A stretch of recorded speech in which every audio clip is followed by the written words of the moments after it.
जय हिंद दोस्तों, एक बार फिर से स्वागत है आप सभी का आपके अपने आज की क्लास रेलवे आरपीएफ भर्ती 2024 के एग्ज़ाम की।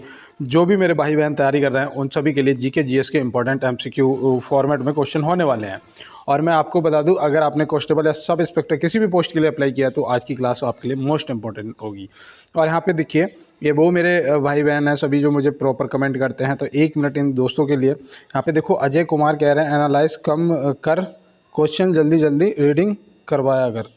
तो भाई ठीक है भैया, अजय भैया बिल्कुल आपका आदेश स्वीकार करता हूँ। और यहाँ पे देखो, ये शुभम भैया कुछ कह रहे हैं, सरदार पटेल जी बता रहे हैं आंसर। और यहाँ पे देखो, हेलो सर, ईशा शाइनी, छोटू भैया तो है। और यूजर यहाँ पे कुछ कह रहे हैं, अरविंद कुमार भैया 50 क्वेश्चनों का आंसर 6 होगा भैया, बिल्कुल। और यहाँ पे देखो असम, ये सूरज भैया बोल रहे हैं।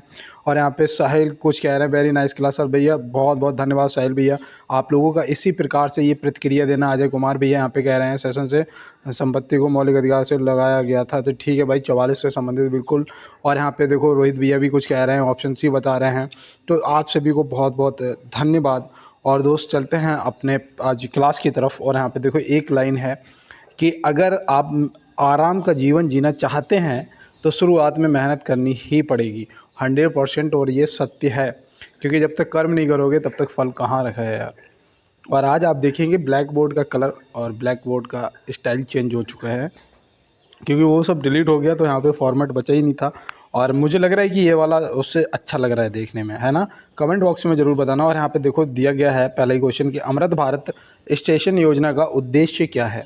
ये आपका देखो करंट का और इम्पोर्टेंट क्वेश्चन भी है। यहाँ पे याद रखना कि स्टेशनों को रीडेवलप किया जाना, ठीक है। जैसे कि यहाँ पे दे रखा है कि स्टेशनों को उन्नत और आधुनिक बनाने का, ऑप्शन ए जो है सही जवाब हो जाएगा। और इसमें क्या है कि भारत के कितने 1309 स्टेशनों को स्टेशनों को आधुनिक सुविधाएं उपलब्ध कराना है लक्ष्य। तो ये भी आप ध्यान रखना। जैसे कि हमारे यहाँ पे भी जो स्टेशन है वो भी टूट के दोबारा से रीडेवलप हो रही है, तो वो भी स्मार्ट स्टेशन में आ चुकी है। तो यहाँ पे ध्यान रखना कि सतत विकास सूचकांक 2023 में भारत का स्थान क्या है। देखो ये इंपॉर्टेंट है आपके लिए, तो यहाँ पे ध्यान रखना। इसमें जो 2023 में पूछा है, तो 2023 में तो 112वां स्थान है, तो मतलब ऑप्शन बी यहाँ पे सही जवाब हो जाएगा। और यहाँ पे देखो, यहाँ पे कलर चेंज करते हैं, ब्लू करते हैं। और यहाँ पे देखो, अगर 2022 का पूछेगा तो 121वां था, 2022 का पूछेगा तो 121वां था। तो ये भी आप ध्यान में रखेंगे दोस्त, ठीक है। तो चलते हैं फिर इसके साथ अपने अगले प्रश्न पे। लेकिन यहाँ पे एक और है कि 2023 में पहले स्थान पे कौन था, ये भी तो हो सकता है कि पूछ लिया जाए। तो ध्यान रखना, फिनलैंड था। कौन था? फिनलैंड। तो ये भी आप ध्यान रखेंगे, ठीक है, फिनलैंड था, तो ध्यान में रखेंगे। और चलते हैं दोस्त इसी के साथ अपने अगले प्रश्न की तरफ। सॉरी, देखो यहाँ पे दिया है कि विनेश फोगाट किस खेल से संबंधित हैं। ये पता क्यों पूछा जाएगा, क्योंकि वो देखो 50 केजी के कैटेगरी में बाहर वर्ग में खेल रही थी, और उनका जो है 100 ग्राम वेट ज़्यादा निकल आया, जिससे उन्हें उसमें क्या कहते हैं, फाइनल में गेम सबमिट करने से रोक दिया गया, ठीक है, क्योंकि उनका वेट ज़्यादा निकल आया था। और ये किस खेल से संबंधित हैं, तो ये भी जानना आपके लिए इंपॉर्टेंट, याद रखना, कुश्ती से संबंधित है। कुश्ती, ऑप्शन ए सही जवाब हो जाएगा। और टेबल टेनिस से वो याद रखना कौन है, शरत कमल।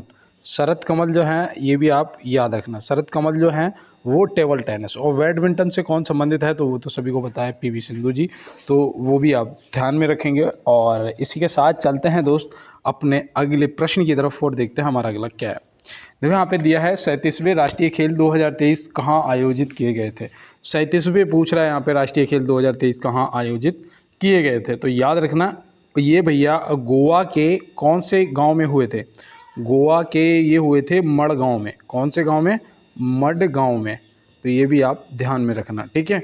और इसमें जो पहले स्थान पे कौन रहा था, तो वो रहा था महाराष्ट्र। महाराष्ट्र जो है ये प्रथम स्थान पे रहा था, तो ये भी ध्यान रखना। और ये जो हुआ था, ये हुआ था पंडित जवाहरलाल नेहरू स्टेडियम, ठीक है। तो ये भी आप ध्यान रखना। और इसका गेम का जो उद्घाटन है ना, वो भी याद रखना प्रधानमंत्री जी ने किया था, है ना। तो यहाँ से देखो क्या क्या आपको लग रहा है कि इम्पोर्टेंट हो सकता है। उद्घाटन पूछ ले, क्वेश्चन को और इजी कर दे, और फिर दिक्कत हो जाती है ना।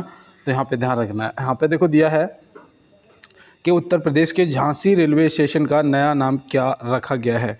उत्तर प्रदेश के झांसी रेलवे स्टेशन का जो नया नाम है वो यहाँ पे पूछा जा रहा है कि क्या रखा गया है। तो यहाँ पे ध्यान रखना कि Veerangana Lakshmibai railway station, option A यहाँ पे सही जवाब हो जाएगा। अब देखो मणिकर्णिका घाट है, ये भी ध्यान रखना, मणिकर्णिका घाट है जो कि बनारस में है। कहाँ पर है? बनारस में है, तो ये भी ध्यान में रखना है। तो चलते हैं दोस्त अपने अगले प्रश्न की तरफ। विश्व कंप्यूटर साक्षरता दिवस कब मनाया जाता है? विश्व कंप्यूटर साक्षरता दिवस यहाँ पे पूछा जा रहा है।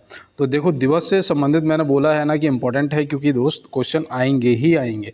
तो यहाँ पे याद रखना कि विश्व कंप्यूटर साक्षरता दिवस अगर पूछा जाएगा तो आप बताएंगे 2 दिसंबर, जो कि ऑप्शन बी में दिया गया है। 1 दिसंबर को एड्स दिवस मनाया जाता है और 4 दिसंबर को भारतीय नौसेना दिवस मनाया जाता है। नौसेना दिवस मनाया जाता है, तो ये भी आप ध्यान में रखेंगे। 5 दिसंबर को क्या मनाया जाता है बताओ? 5 दिसंबर को क्या मनाया जाता है? तो याद रखना विश्व मृदा दिवस मनाया जाता है। क्या? विश्व मृदा दिवस मनाया जाता है, ठीक है। और यहाँ पे देखो, यहाँ पे 14 नवंबर को क्या मनाया जाता है? 14 नवंबर को मनाया जाता है विश्व मधुमेह दिवस। हाँ ठीक है, विश्व मधुमेह दिवस, तो ये भी ध्यान में रखना है। तो चलते हैं इसी के साथ अपने अगले प्रश्न की तरफ। देखो यहाँ पे दिया है पंडित भजन सोपारी संबंधित हैं। पंडित भजन सोपारी जी जो हैं वो संबंधित हैं, तो वो एक संतूर वादक हैं, ये ध्यान में रखना। तो यहाँ पे ऑप्शन बी जो है संतूर वादक आपका सही जवाब हो जाएगा। और एक वो भी तो पूछे जाते हैं पंडित शिव कुमार शर्मा, पंडित शिव कुमार शर्मा, ये भी तो पूछे जाते हैं ना, पंडित शिव कुमार शर्मा, ये किससे संबंधित हैं? तो याद रखना ये भी संतूर वादक हैं। देखो दोनों लोग पंडित, तो ध्यान रखना संतूर वादक है ना। अब यहाँ पे देखो कत्थक से पूछे जाते हैं, कत्थक से बिरजू महाराज हैं और लक्षु महाराज भी हैं, किससे? कत्थक से संबंधित हैं, तो ये भी ध्यान में रखना है। तो चलते हैं फिर अपने अगले प्रश्न की तरफ। और यहाँ पे देखो दिया है कि भारत का ड्रोन मैन किसे कहा जाता है? भारत का ड्रोन मैन किसे कहा जाता है? तो यहाँ पे ध्यान रखना वो बोला जाता है मिलिंद राज, ऑप्शन ए यहाँ पे सही जवाब हो जाएगा। और भारत का मिसाइल मैन किसे बोला जाता है? तो भारत का मिसाइल मैन बोला जाता है APJ अब्दुल कलाम को। APJ अब्दुल कलाम जी जो यहाँ पे ऑप्शन बी में दे रखे हैं, इनको भारत का मिसाइल मैन जाना जाता है। तो ये भी देखो आपको ध्यान में रखना है, ठीक है। और अगर रॉकेट मैन पूछेगा, रॉकेट मैन, तो याद रखना रॉकेट मैन बोला जाता है के शिवन जी को। तो ये भी आपको ध्यान में रखना है। तो यहाँ पे देखो जो भी मैंने बताया ना आपके लिए इम्पोर्टेंट है। और देखो PDF मैंने आपको रोज़ बोलता हूँ कि PDF जो है आपको बिल्कुल फ्री मिलेगी, आपको बिल्कुल फ्री मिलेगी, कोई भी आपसे चार्ज नहीं लगना है, ठीक है। उसके लिए आपको क्या करना है, टेलीग्राम ग्रुप को ज्वाइन करना पड़ेगा। अगर आपको नहीं पता कैसे करना है तो आप क्या करेंगे, कमेंट बॉक्स में बोल देना PDF लिंक, या भैया लिंक दे दो या PDF दे दो, मैं आपको रिप्लाई में एक लिंक शेयर कर दूंगा टेलीग्राम का, आप टेलीग्राम ग्रुप को ज्वाइन कर लेना। जैसा कि यहाँ पे भी आपने देखा होगा काफ़ी लोगों ने पहले मुझे कमेंट कर रखा होगा, वो चेक कर लेना। अगर किसी ने कर रखा हो किसी भी क्लास में तो वहाँ से भी आप ज्वाइन कर सकते हैं, क्योंकि लिंक मैंने शेयर कर दिया होगा। आप देखो यहाँ पे प्रश्न पे आते हैं, और ये कोई पैसा नहीं लगना दोस्त, बिल्कुल फ्री है, ठीक है, कोई पैसा नहीं लगना, बस ज्वाइन कर लेना। और यहाँ दिया है जय जवान जय किसान का नारा किसने दिया था? जय जवान जय किसान का नारा किसने दिया था? तो यहाँ पे आप क्या बताएंगे? याद रखना लाल बहादुर शास्त्री जी ने दिया था, ऑप्शन ए यहाँ पे सही जवाब हो जाएगा। अटल बिहारी वाजपेयी जी से याद रखना है इनसे जय जवान जय किसान और जय विज्ञान, ठीक है, जय जवान जय किसान जय विज्ञान का नारा अटल बिहारी वाजपेयी जी, और करो या मरो का नारा महात्मा गांधी जी ने। जय हिंद का नारा किसने दिया था? और यहाँ पे देखो दिया है लाल रक्त कण RBC शरीर के किस अंग में बनता है? जो RBC है लाल रक्त कण, ये शरीर के किस अंग में बनता है? तो ये देखो आपके लिए इम्पोर्टेंट है, आपको पता होना चाहिए कि ये अस्थिमज्जा में बनता है। यहाँ पे ऑप्शन बी जो है ये क्या हो जाएगा, सही जवाब हो जाएगा। इनका जीवन काल भी याद रखना, इनका जो है वो जीवन काल कितना है, तो याद रखना 20 दिन से 120 दिन। कितना है? 20 दिन से 120 दिन है, तो ये आप ध्यान में रखेंगे। अब इसके साथ चलते हैं अपने अगले प्रश्न की तरफ। देखो यहाँ पे दिया है कि भारतीय पुरुष क्रिकेट टीम के नए गेंदबाजी कोच के रूप में किसे नियुक्त किया गया है? तो ये देखो ये करंट का है और ये आपको पता भी होना चाहिए। तो यहाँ पे आपका जो सही जवाब है वो क्या होगा, मॉर्कल। तो यहाँ पे याद रखना जो मॉर्कल हैं, ऑप्शन बी आपका सही जवाब हो जाएगा। और देखो गौतम गंभीर जी अगर आपने टिक किया था तो मैं आपको बता दूं ये मुख्य कोच है, ये मुख्य कोच हैं, ना कि गेंदबाजी कोच के रूप में नियुक्त किए गए हैं, ये मुख्य कोच हैं। और ये मॉर्कल जो हैं ये गेंदबाजी कोच। और देखो ये कौन से देश से हैं, हो सकता है कि पेपर में आपसे पूछ लिया जाए कि ये कौन से देश से हैं, तो याद रखना ये दक्षिण अफ्रीका से हैं। कहाँ से हैं? दक्षिण अफ्रीका से हैं, तो ये भी आप ध्यान में रखेंगे। अब चलते हैं अपने अगले प्रश्न पर। सबसे बड़ा उपग्रह कौन सा है? सबसे बड़ा ग्रह तो आप बता देंगे कि भैया बृहस्पति है, बहुत बार हम लोगों ने पढ़ा है, लेकिन यहाँ पे सबसे बड़ा उपग्रह आपसे पूछा जा रहा है तो आप क्या बताएंगे? तो यहाँ पे याद रखना वो हो जाएगा आपका गैनीमेड। गैनीमेड मतलब ऑप्शन ए। और सबसे छोटा जो है वो डीमोस हो जाएगा। सबसे छोटा अगर पूछेगा तो वो हो जाएगा आपका डीमोस हो जाएगा। यहाँ पे उपग्रह पूछा है आपसे, ना कि ग्रह, ठीक है, ये आप ध्यान में रखना। और देखो यहाँ पे जो वरुण दे रखा है, ये बता दूं ये इसका रंग हरा है, ये हरे कलर का ग्रह है। और मैं आपको बता दूं ये सबसे ठंडा ग्रह है, ये सबसे कोल्ड है, ठीक है, सबसे ठंडा ग्रह जो है ये वरुण हो जाएगा। तो ये भी आपको ध्यान में रखना है।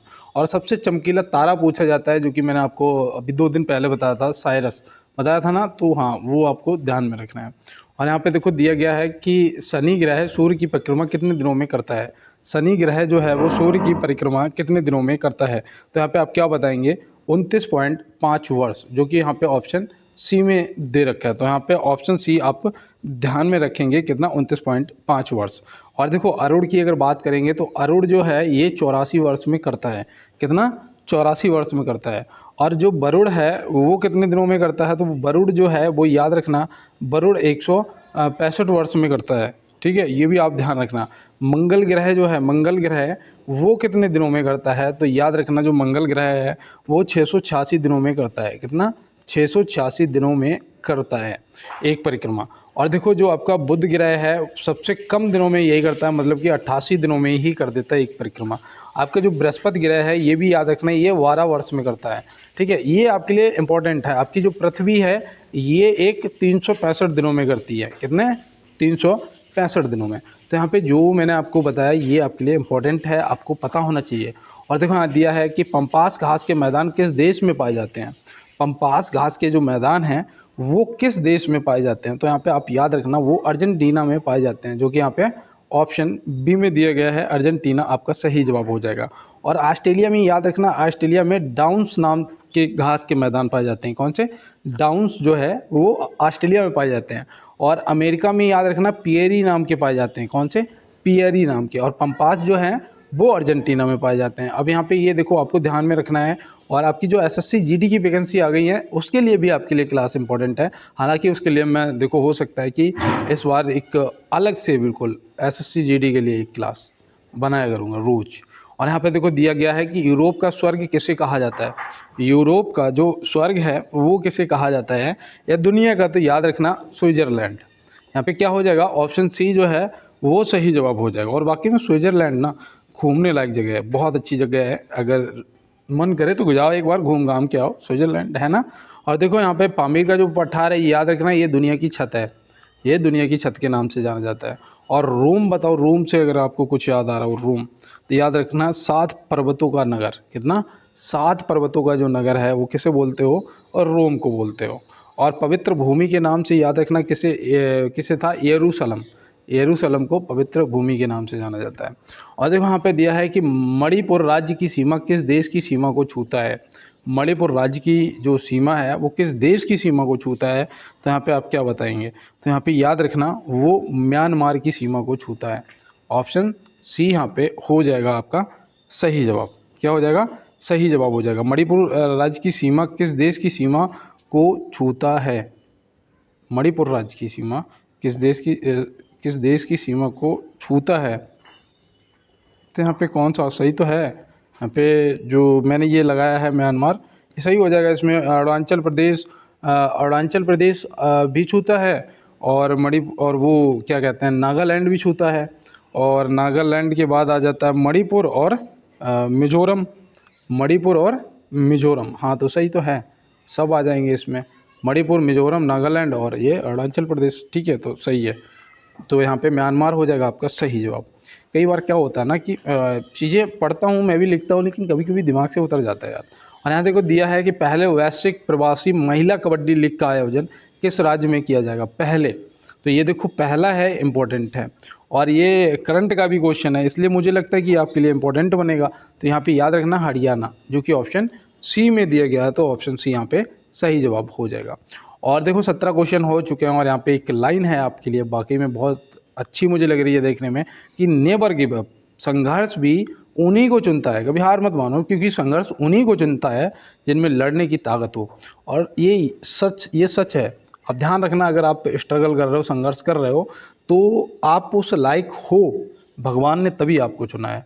क्योंकि भाई अगर हम कुछ भी करते हैं, जो काम होता है वो उसी एक्टर को देते हैं जो उसके लायक होता है ना। अगर कठिन ज़्यादा संघर्ष चल रहा है तो याद रखना आप बहुत अच्छे एक्टर हैं, आप बहुत अच्छे व्यक्ति हैं। इस चीज़ को ध्यान में रखना, तभी संघर्ष आपकी जीवन में है और सफलता भी आपको मिलेगी। और देखो 17 क्वेश्चन हो चुके। मैं यही कहूँगा यार, मेरे साथ अगर नए जुड़े हो तो एक बार यार लाइक वाला बटन ज़रूर दबा देना। पुराने तो मेरे सारे दोस्त मुझे लाइक करते हैं और दबाते भी हैं, और शेयर कर देना यार, एक क्लास को यार वायरल करा दो ताकि यार लाइव आ पाऊँ। और साथ में यार क्या करना है, सब्सक्राइब कर लेना चैनल को, क्योंकि आपको रोज़ 50 क्वेश्चन मिलेंगे। बेल आइकन को दबा लेना, हर क्लास आपको सबसे पहले मिलेगी। और 50 क्वेश्चन आपको बिल्कुल फ्री PDF है यार, किसी से कोई पैसा नहीं लगना है, ठीक है। तो आप टेलीग्राम को भी ज्वाइन कर लेना है। और देखो यहाँ पे दिया है कि चर्बी को हजम करने में जो पित्त द्रव्य सहायता करता है वह कहाँ से स्रावित होता है। तो याद रखना वो कहाँ से स्रावित होता है, तो आप यहाँ पे बता सकते हैं कि वो जिगर या फिर यकृत, ठीक है, जिगर या फिर यकृत बोल सकते हो। ऑप्शन में जिगर भी होता है तब भी आप लगा देते, सही जवाब था। और यहाँ पे यकृत दे रखा है तो यकृत भी आपका सही जवाब हो जाएगा। और चलते हैं इसी के साथ। देखो फालतू बिल्कुल समय बर्बाद नहीं करता हूँ, बस यार थोड़ा सा आप लोगों का सपोर्ट चाहिए, और आप सभी को यार वर्दी मिलेगी इस बार 100%, क्योंकि मेरी ज़बान पे माँ सरस्वती विराजमान है इस टाइम। और मैं जिससे भी कह रहा हूँ कि अगर मेरी आवाज़ को सुन रहे हो तो एक बार लाइक शेयर सब्सक्राइब कर लेना दोस्त, और इस बार आपको 100% वर्दी मिलेगी। और यहाँ पे दिया है कि टेलीफोन का आविष्कारक कौन है। टेलीफोन का जो आविष्कारक है वो कौन है, तो याद रखना वो है ग्राहम बेल, जो कि ऑप्शन सी में दिया गया है। तो यहाँ पे आपका ऑप्शन सी जो है वो सही जवाब हो जाएगा। और देखो माइक्रोफोन का भी ध्यान रखना, माइक्रोफोन का भी ये ग्राहम बेल जो है आविष्कारक है, ठीक है। तो ये भी आप ध्यान में रखना। और इन्होंने टेलीफोन का जो आविष्कार है वो 14 फरवरी 1876 में किया था। कब किया था? 14 फरवरी 1876 में किया था। और आपको पता है ये जो हम लोग हेलो बोलते हैं ना, हेलो, ये हेलो क्यों बोलते हैं? सबसे पहले वो इसलिए बोलते हैं कि जब इन्होंने फ़ोन बनाया था और अपनी मैडम को पहली बार कॉल किया था, अपनी गर्लफ्रेंड को, उसका नाम था हेलो, पहली कॉल उसी को किया था, उसका नाम था हेलो। तो इन्होंने उसे क्या बोला? हेलो। अब बस वहीं से हम लोगों ने भी बोलना स्टार्ट कर दिया, ठीक है। अब याद रहेगा ना, नहीं भूलोगे ना? तो फिर चलते हैं। और देखो यहाँ पे और भी ऑप्शन दे रखे हैं जो कि आपको पता होना चाहिए कि वायुयान का अगर पूछेगा, वायुयान का, तो याद रखना और राइट विदर्स हो जाएगा। और गैलीलियो तो आपको दूरबीन के लिए याद ही रहना है। और देखो यहाँ पे दिया गया है कि अखिल भारतीय महिला सम्मेलन की स्थापना कब हुई थी। अखिल भारतीय महिला सम्मेलन की जो स्थापना है वो कब हुई थी, तो याद रखना वो 1927 में हुई थी। 1927 में पुणे में हुई थी। कहाँ पर? पुणे में, मतलब कि गोवा में। ध्यान में रखोगे ना, ये आपके लिए इम्पोर्टेंट है। चलते हैं अपने अगले प्रश्न की तरफ। भारतीय संविधान की उद्देशिका में अब तक कितनी बार संशोधन किया गया है? भारतीय संविधान की उद्देशिका में अब तक कितनी बार संशोधन किया गया है? तो याद रखना मात्र एक बार किया गया है। ऑप्शन ए यहाँ पे क्या हो जाएगा? आपका बिल्कुल सही जवाब हो जाएगा। और चलते हैं दोस्त अपने अगले प्रश्न की तरफ। किस ताप पर पानी का आयतन न्यूनतम एवं घनत्व अधिकतम होता है? तो भैया वो पता है आपको कितना है? 4 डिग्री सेल्सियस। ऑप्शन यहाँ पे जो सी दे रखा है आपका सही जवाब हो जाएगा। ये तो भूलना ही नहीं है। और ये देखो ये प्रश्न हो सकता है कि पूछ लिया जाए, इसलिए इसे विशेष रूप से आपको ध्यान में रखना है। और चलते हैं अपने अगले प्रश्न की तरफ। भारतीय जूनियर पुरुष हॉकी टीम का नया हेड कोच किसे बनाया गया है? भारतीय जूनियर पुरुष हॉकी टीम का नया हेड कोच किसे बनाया गया है? तो ये पता है, अब ये पेरिस ओलंपिक हो गया, यहाँ से क्वेश्चन बनेंगे, तो ये भी आपसे पूछा जा सकता है। क्योंकि ये जो यहाँ पे श्री जैस जी हैं, ऑप्शन बी आपको दिख रहे होंगे, ये एक बहुत ही मशहूर हॉकी गोलकीपर है, ठीक है, हॉकी गोलकीपर है। अब इन्होंने हॉकी में इस बार अभी इन्हें कांस्य पदक मिला है, भाई टीम कांस्य पदक जीत गई। अब इन्होंने रिटायरमेंट की घोषणा कर दी और इन्हें जूनियर पुरुष हॉकी टीम का नया हेड कोच बना दिया गया है। अब यहाँ पे कुछ भी ऐसा नहीं रहा जो आपको ना समझ आया हो। और चलते हैं दोस्त अपने अगले प्रश्न की तरफ। यहाँ पे देखो क्या ज़्यादा एक्स्ट्रा हो गया कुछ? 1 मिनट, मुझे लग रहा है यहाँ पे डबल टैप हो गया। हाँ ठीक है, W हो गया था। अब देखो यहाँ पे 24 नंबर है कि बिंदुसार किस संप्रदाय का अनुयायी था।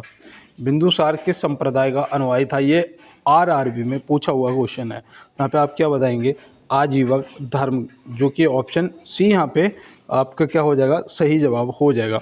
और ये मैं आपको बता दूं, ये मौर्य वंश के जो संस्थापक थे चंद्रगुप्त मौर्य, तो मौर्य वंश के संस्थापक चंद्रगुप्त मौर्य का ये पुत्र था।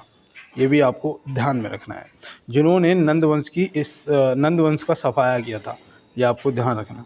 और चलते हैं अपने अगले प्रश्न की तरफ। बिजली के फ्यूज का तार किससे बना होता है। बिजली के फ्यूज का जो तार है वो किससे बना होता है, तो यहाँ पे आप क्या बताएंगे, तो यहाँ पे जो आपका सही जवाब है वो याद रखना टिन और लेड मिश्र धातु, जो कि ऑप्शन ए में दिया गया है। तो ऑप्शन ए यहाँ पे सही जवाब हो जाएगा। और चलते हैं इसी के साथ अपने अगले प्रश्न पे। और यहाँ दिया है निम्न में से कौन एल्यूमिनियम की मिश्र धातु है। तो इस प्रश्न का फटाफट देखो जवाब करिएगा, इस प्रश्न का जवाब करिएगा और बताइएगा कमेंट बॉक्स में कि क्या होगा इसका सही जवाब।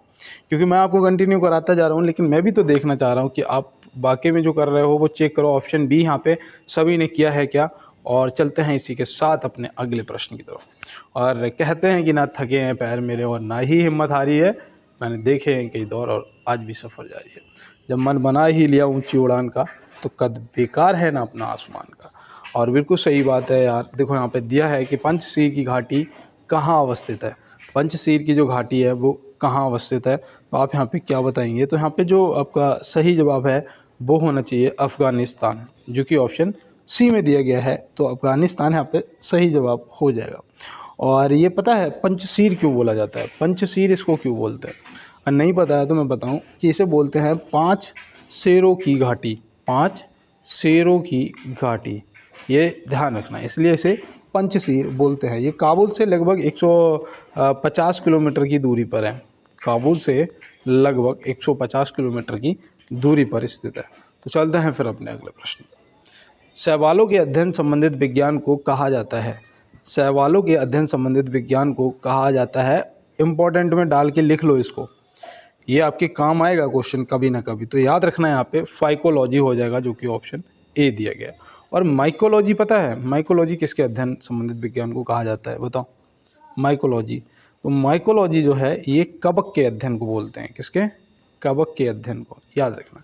और साइकोलॉजी तो पता ही होगा, दिमाग कहते हैं ना, साइको हो गया, तो दिमाग का जो अध्ययन होता है वो साइकोलॉजी में आ जाता है। और यहाँ पे देखो दिया है कि फिल्म कंतारा में अपने अभिनय के लिए 70वें राष्ट्रीय फिल्म पुरस्कार में सर्वश्रेष्ठ अभिनेता का पुरस्कार किसने जीता है। ये देखो करंट का क्वेश्चन है, ये आपको पता होना चाहिए। और ये याद रखना है, ये जीता है ऋषभ शेट्टी जी ने। तो यहाँ पे ऑप्शन सी क्या हो जाएगा, हमारा सही जवाब हो जाएगा। और मैं बता दूं इस पिक्चर को ना पूर्ण मनोरंजन प्रदान करने वाली सर्वश्रेष्ठ लोकप्रिय फिल्म का पुरस्कार भी मिला है। इसको भी आप ध्यान में रखना, अभी आगे मैं पूछूंगा आपसे, अभी आगे ही ये क्वेश्चन आएगा और तब मैं देखूंगा वो आपको SW में मिलेगा। यहाँ पे ध्यान रखना कि संविधान के किस अनुच्छेद के अंतर्गत मंत्रिपरिषद सामूहिक रूप से लोकसभा के प्रति उत्तरदायी है। ये देखो बहुत इंपॉर्टेंट है आपके लिए। अब आप यहाँ पे बताइएगा कि यहाँ पे आपका जो सही जवाब है वो क्या होगा। तो देखो अनुच्छेद 75 हो जाएगा सही जवाब। प्रधानमंत्री का पद भी इसी में मिलता है ना, प्रधानमंत्री संबंधित, तो ये भी याद रखना। और देखो 76 में मुख्य न्यायाधीश की जो नियुक्ति है वो आ जाती है, तो वो भी आप ध्यान में रखेंगे। 61 में महाभियोग आ जाता है, महाभियोग जो है ये राष्ट्रपति जी पर लगता है, तो वो भी ध्यान में रखना। और प्रश्न का जवाब ऑप्शन बी अनुच्छेद 75 हो जाएगा। चलते हैं अपने अगले प्रश्न पे। आदि मानव ने सर्वप्रथम किस पशु को पालतू बनाया था। आदि मानव ने सर्वप्रथम किस पशु को पालतू बनाया था, ध्यान रखना कुत्ते को बनाया था। ऑप्शन सी लगा देंगे और चलेंगे अपने अगले प्रश्न पे।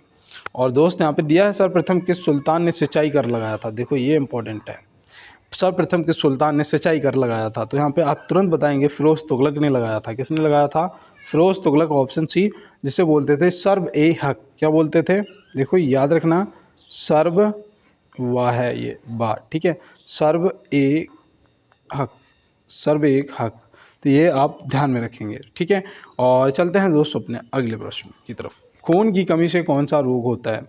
खून की कमी से कौन सा रोग होता है भाई, खून की कमी से हो जाता है एनीमिया। ऑप्शन बी यहाँ पे क्या हो जाएगा, एनीमिया आपका सही जवाब हो जाएगा। ये पता क्या है, ऑक्सीजन ले जाने वाली जो स्वस्थ लाल रक्त कोशिका का स्तर है ना, वो क्या हो जाता है, कम हो जाता है, याद रखना। वो क्या हो जाता है, जो ऑक्सीजन ले जाती हैं लाल रक्त कणिकाएँ, उनका जो स्तर है वो कम हो जाता है। और स्कर्वी जो है विटामिन सी की कमी से और विटामिन बी की कमी से बेरी-बेरी रोग हो जाता है। इसको भी ध्यान में रखेंगे। चलते हैं अपने अगले प्रश्न पे। किस सुल्तान ने सिकंदर सानी या द्वितीय सिकंदर की उपाधि ग्रहण की थी? किस सुल्तान ने सिकंदर सानी या द्वितीय सिकंदर की जो उपाधि है वो धारण की थी? तो आप यहाँ पे क्या बताएंगे? अलाउद्दीन खिलजी भैया। कौन हो जाएगा? अलाउद्दीन खिलजी, जो कि ऑप्शन बी में दिया गया है। ये आप याद रखोगे। और इसने पता है, इसने जो ये इसकी उपाधियाँ थी ना, सिकंदर सानी या द्वितीय सिकंदर, ये इसने ना सिक्कों पर मुद्रित करवाई थी। सिक्कों पर जो सिक्का थे ना, उस पर इसने मुद्रित। इनका पता क्या रहा है यार, ये लोग तो ऐसे थे, सुबह जैसे सो के उठे, उनने मन करा आज हमें तूफ़ान कहने लग जाओ, तो आज से वो क्या हो गए?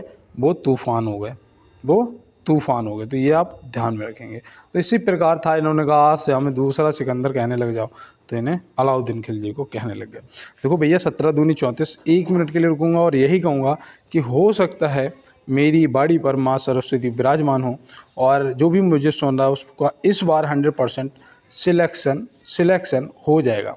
और आप भी यार अपने भाई को यार एक बार यार लाइक वाला बटन प्लीज़ यार दबा दीजिएगा।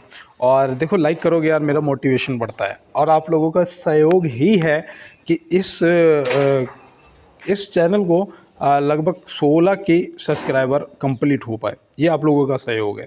मैं बहुत अच्छे से जानता हूँ, जब आप लोग सब्सक्राइब वाला बटन दबाते हो, शेयर करते हो भर भर के, तभी इतना पॉसिबल ये हो पाया। और ये सहयोग आप लोगों का बना रहा तो मैं वाकई में कुछ गरीब बच्चों के लिए जितनी हो पाएगी हेल्प अपने जीवन में, जो मैंने सोच रखा है, वो शायद मैं कर पाऊँगा। और देखो यहाँ पे दोस्त कितना अच्छा लिखा है कि कोई कितना भी बोले अपने आप को शांत रखो, कोई कितना भी बोले अपने आप को शांत रखो, क्योंकि धूप कितनी भी तेज़ हो समुद्र को सुखा नहीं सकती। तो ये वाकई में है कि आप कभी भी देखना कि आप अगर कोई बड़ा आदमी है ना, उससे आप कुछ भी बोल देना, आपको वो वहाँ पे आपकी ना बेइज्जती करेगा ना आपको जवाब देगा, लेकिन आपके साथ ऐसा कुछ करेगा कि आप फिर पूरे जीवन परेशान रहेंगे, है ना। तो जो बड़ा होता है ना, वो छोटी छोटी चीज़ों को इग्नोर मार देता है। तो याद रखो, आप वाकई में बहुत बड़ी चीज़ हैं आप लोग। लेकिन कब? जब आप ये खुद के अंदर वो रखते हैं कि मैं आईएएस का भी अगर एग्ज़ाम दूंगा तो मैं क्वालिफाई कर सकता हूँ, इतनी है मेरे अंदर हिम्मत, तो फिर आप एक बहुत ही अनमोल चीज़ हैं। और नहीं तो फिर दुनिया है यार, सब हैं, ठीक है। तो ऐसा नहीं है। यहाँ पे देखो दिया है कि 37 वर्ष की आयु में थाईलैंड के नए प्रधानमंत्री के रूप में किसे चुना गया? बताओ 37 वर्ष की उम्र में। तो यहाँ पे आप क्या बताएंगे?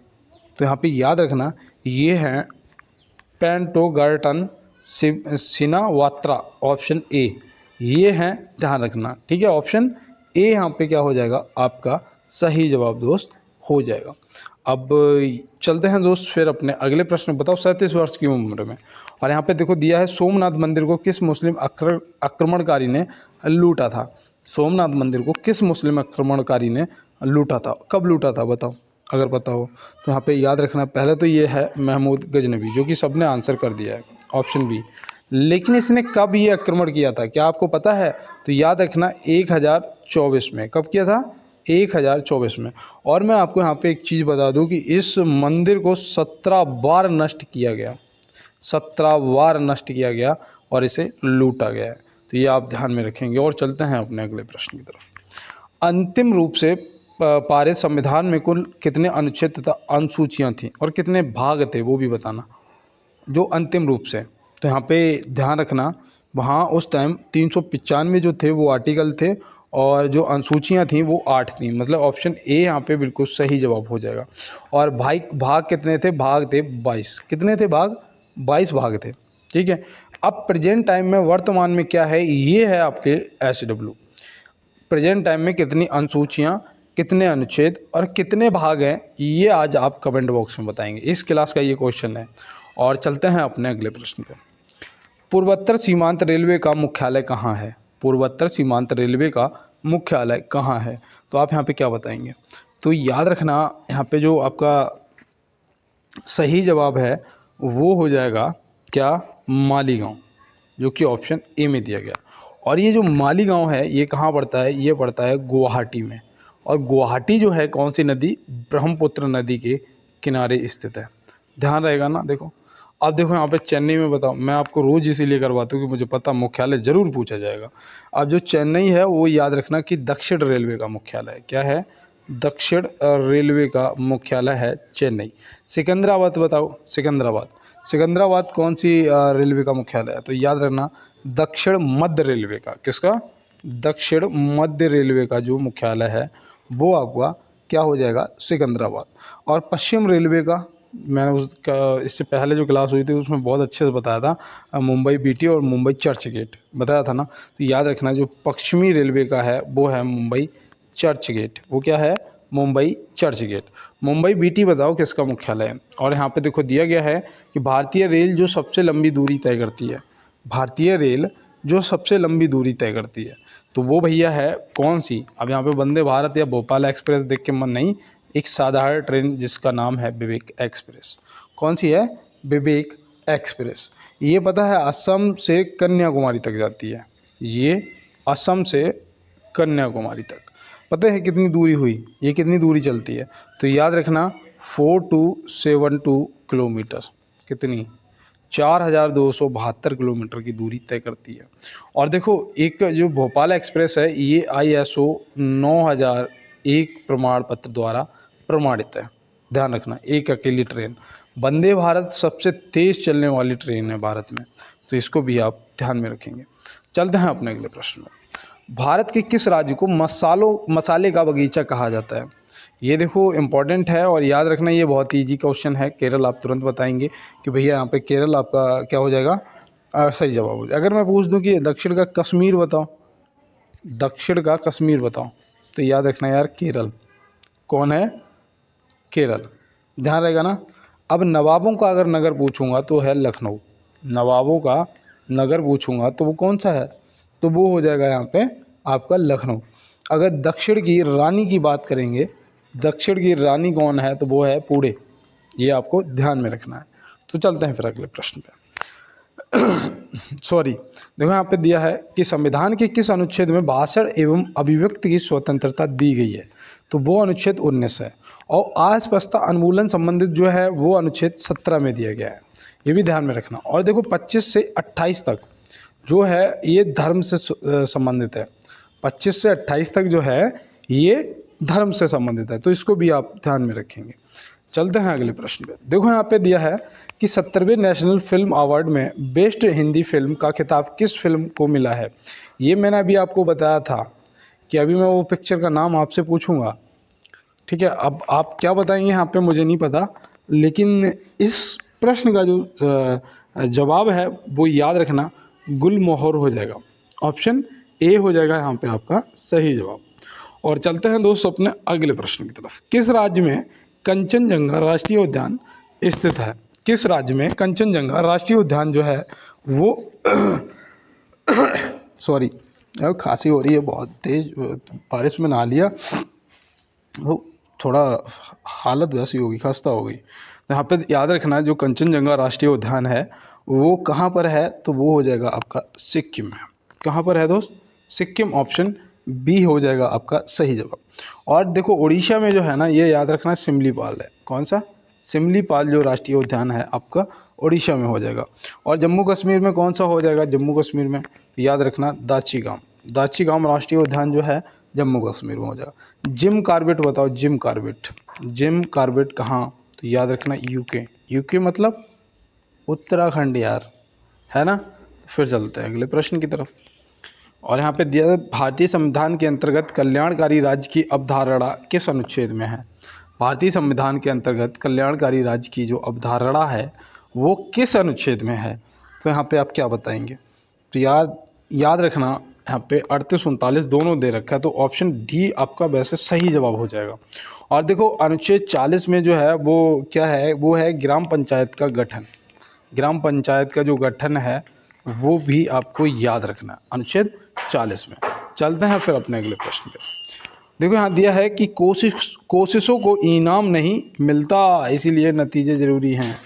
आप कितना भी कहो, मैं कितना भी कहूँ कि मैंने 5 बार आर्मी का फिजिकल क्वालिफाई किया है और ये किया है वो किया है, कौन सुनेगा? कौन मानेगा कि तुम 10 घंटे पढ़ते हो? कौन मानेगा तुम 12 घंटे पढ़ते हो? किसी को कोई मतलब नहीं है। दुनिया रिजल्ट देखती है, दुनिया और रिजल्ट देखती है दोस्त। याद रखना आप कितना भी कुछ भी कर रहे हो, कोशिशों को इनाम नहीं मिलता है। जब तक नतीजे नहीं आएंगे तब तक कुछ नहीं होने वाला। और यहाँ देखो दिया है वायु दाब मापने का यंत्र है, वायु दाब मापने का यंत्र है, पता क्या है? बैरोमीटर है, याद रखना। लैक्टोमीटर जो है ये दूध की शुद्धता को नापता है, और थर्मामीटर जो है ये बॉडी टेम्परेचर को, भैया ये जो टेम्परेचर होता है बॉडी, और ये जो देख रहे हो ये कौन नापता है? ये नापता है थर्मामीटर। जैसे फीवर आ जाता है, ध्यान है ना। चलो फिर आगे देखो, समुद्री जल में कौन सा लवण सर्वाधिक पाया जाता है? समुद्री जल में कौन सा लवण है जो सर्वाधिक पाया जाता है? तो याद रखना सोडियम क्लोराइड, सोडियम क्लोराइड। और इसका जो पीएच मान है समुद्री जल का, क्या पीएच मान कितना होता है बताओ? 8 होता है भैया। कितना होता है? 8 होता है। और ये जो लवण है वो सोडियम क्लोराइड पाया जाता है, नमकीन होता है ना। और यहाँ पे देखो दिया है पनामा नहर किसे जोड़ती है? पनामा नहर जो है ये किसे जोड़ती है? तो ये अटलांटिक महासागर को प्रशांत महासागर से जोड़ती है। तो यहाँ पे देखो प्रशांत महासागर तथा अटलांटिक महासागर, मतलब ऑप्शन बी जो है ये क्या हो जाएगा? सही जवाब हो जाएगा। और उत्तर सागर को बाल्टिक सागर से कील नहर जोड़ती है, उत्तर सागर को बाल्टिक सागर से कील नहर जोड़ती है। तो ये भी आप ध्यान में रखेंगे। और चलते हैं फिर अपने अगले प्रश्न की तरफ। यहाँ दिया है बिहार मखाना का नया नाम क्या है? बिहार मखाना का जो नया नाम है वो क्या है? ये पता क्यों पूछ सकता है? क्योंकि ये जीआई टैग इसे मिला है, इसे जीआई टैग मिल चुका है, और इसका जो नया नाम है वो हो गया है मिथिला मखाना। ऑप्शन सी यहाँ पे सही जवाब हो जाएगा। और आपको बता दूं इसे जो जीआई टैग है ना ये 2022 में मिला था। कब मिला था? 2022 में मिला था।